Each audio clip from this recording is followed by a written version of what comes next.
जय हिंद बच्चों। अभी हम देखेंगे इस दी गई संख्या का स्पेलिंग कैसे लिखें।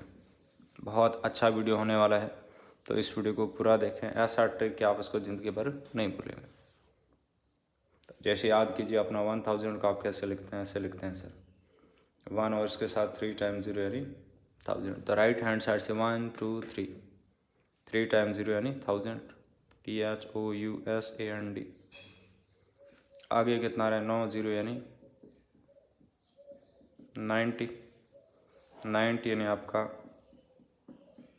90,000 यानी 1000।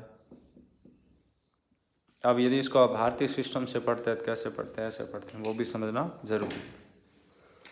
तो ऐसे पढ़ते, देखिए ये टी होता है, ठीक है आपका। इकाई, दहाई, सैकड़ा, हजार, 10,000, 10,000, ये स्थान किसका है, हजार का। तो क्या पढ़ेंगे 90,000, 90,000 यानी 90,000।